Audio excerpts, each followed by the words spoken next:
बिस्मिल्लाहिर्रहमानिर्रहीम अस्सलाम वालेकुम। Welcome to my YouTube channel. आज मैं लेके आई हूँ कड़क सोन हलवे की रेसिपी। इस रेसिपी को आपने यूट्यूब पे बहुत ज़्यादा देखा होगा, लेकिन आज मैं आपको फुल डिटेल में बताऊंगी कि क्या चीज़ें आपने करनी है इसमें और किन चीज़ों से आपने किन चीज़ों को अवॉइड करना है ताकि आपको बाद में मुश्किल ना हो। तो वीडियो को फुल वॉच कीजिएगा और स्किप मत कीजिएगा। सबसे पहले मिल्क पाउडर लिया मैंने 5 टेबल स्पून मिल्क पाउडर के बाद इसमें जाएगा 5 टेबल स्पून ही मैदे को आपने छान लेना है, बगैर छना हुआ मैदा यूज़ नहीं करना। तो 5 टेबल स्पून हम मैदे के डाल लेंगे। इन दोनों चीज़ों को फिर हमने मिक्स कर लेना है अच्छे से।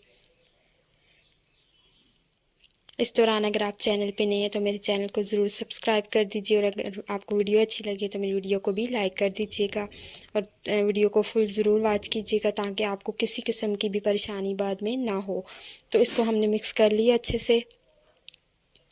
इसको मिक्स करने के बाद अब हम जो मोल्ड यूज़ करेंगे, आपने कोशिश करनी है ऐसा मोल्ड लें जिससे आप आसानी से बाद में अपने सोन हलवे को निकाल सकें। मैंने यहाँ पे गिलास जो यूज़ किए थे उसमें मुझे बहुत मुश्किल पेश आई थी और मुझे निकालने में एक गिलास भी मेरा टूट गया था। वो क्यों टूटा था और कैसे मुश्किल पेश आई थी ये मैं आपको लास्ट में बताऊँगी, बाद में जब मैं निकालूँगी तो उस वक्त।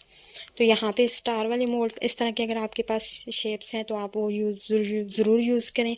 इस तरह से आसानी से इनमें से निकल आती है। लेकिन इस तरह के जो गिलास, अब यहाँ पे गिलास मैंने सेट करके रख दिया, उनमें जो भी आप ड्राई फ्रूट डालना चाहें, अगर आप ना डालना चाहें तो आप उसके बगैर भी उसको ग्रीस करके रख लें। अगर आप ड्राई फ्रूट डालना चाहें तो आप वो भी बीच में डाल दें। उसके बाद फ्राई पैन में हम बहुत हल्की आंच पे हमने घी लिया 1/4 कप। ऑयल का यूज़ नहीं करना, आपने घी का ही यूज़ करना है। तो ज़्यादातर मिठाइयों में जो यूज़ होता है वो घी का ही होगा। तो यहाँ पे शुगर है, मतलब चीनी 1 कप ली है मैंने। और चीनी भी आपने पिसी हुई नहीं लेनी, आइसिंग शुगर नहीं लेनी, मोटी वाली चीनी जो रेगुलर चीनी होती है वो यूज़ करनी है। और इसको बहुत हल्की आंच पे आपने कैरामलाइज़ करना है। और कैरामलाइज़ करने के दौरान अगर आपको लगे कि ये तो गुठलियाँ बन रही हैं या ये सख्त हो रही है तो ऐसा कुछ भी टेंशन नहीं लेनी, परेशान नहीं होना। और ना ही इसमें कोई भी पानी ऐड करना है। अगर आप पानी ऐड करेंगे तो आपके लिए बहुत बड़ा मसला बन सकता है बाद में।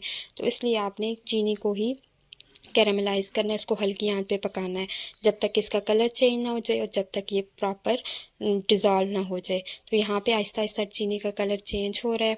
यहाँ पे मेरी जो चीनी थी ऐसे लग रहा था जैसे गुठलियाँ बन गई हैं, लेकिन आपने इस तरह से अगर आपका भी हो तो आपने परेशान नहीं होना। इसको आपने हिलाते रहना है, हल्की आंच पे पकाते रहना है। थोड़ा टाइम लगेगा लेकिन आहिस्ता आहिस्ता ये इस तरह इस शेप में आती जाएगी, वो डिज़ोल्व होती जाएगी और लिक्विड फॉर्म में आ जाएगी। और अभी भी इसमें कुछ गुठलियाँ, और इस तरह से ये थोड़ी सी देर के बाद मैंने इसको रखे रखा तो इसकी गुठलियाँ ख़त्म हो गई। अब इसमें हम डालेंगे मिल्क पाउडर और मैदे का मिक्सचर जो हमने मिक्स किया था वो डाल के आपने इसको मुसलसल चलाते रहना है। और आग आपने ऊंची नहीं रखनी, फ्लेम को बिल्कुल लो ही रखना है।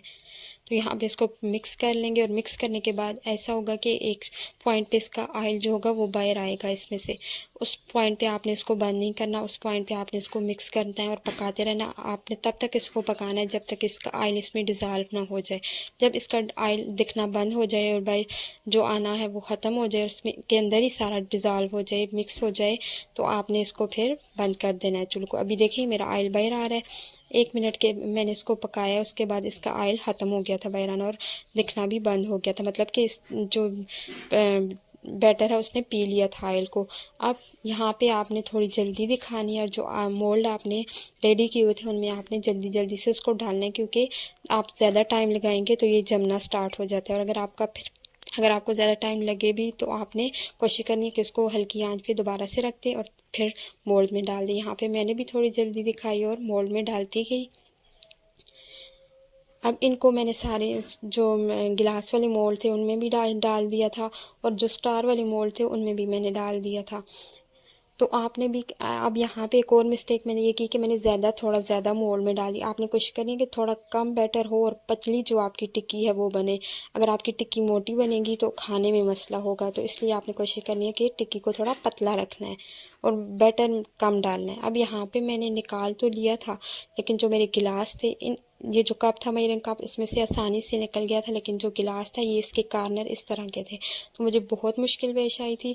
यहाँ पे तो मैंने इसको छुरी से निकाल लिया था 4 गिलासों में मैंने डाला था, पहले 3 गिलासों में थोड़ा जल्दी मैंने निकाल लिया था, चौथे वाले में मेरा गिलास टूट गया था क्योंकि वो बहुत सख्त हो गया था और इसके जो कॉर्नर थे वो नहीं निकल रहे थे। बाकी अगर आप इस तरह की शेप्स में डालेंगे और उनको ग्रीस करके डालेंगे तो ईज़िली निकल आएंगे। आपने कॉर्नर वाली, कोनों वाली इस तरह की शेप्स नहीं लेनी जो जिससे आपको मुश्किल हो बाद में और आपकी चीज़ नुकसान भी हो। तो यहाँ पे मैंने आपको गाइड कर दिया, आपने इन चीज़ों का ख्याल रखना है तो इजीली आपका बाहर निकल आएगा। अब सोन हलवा मज़ेदार सा, बच्चों को स्पेशली बहुत अच्छा लगेगा, तैयार है। आपने ज़रूर इसको घर पे ट्राई करना है और जिन चीज़ों को मैंने आपको बताया कि आपने जिनसे अवॉइड करना है तो आपने उनको नहीं करना ताकि आपको मुश्किल पेश ना आए। उम्मीद करती हूँ आपको मेरी रेसिपी पसंद आई होगी। रेसिपी पसंद आए तो वीडियो को लाइक ज़रूर कर दीजिएगा और अगर अभी तक आपने मेरा चैनल सब्सक्राइब नहीं किया तो मेरा चैनल भी सब्सक्राइब कर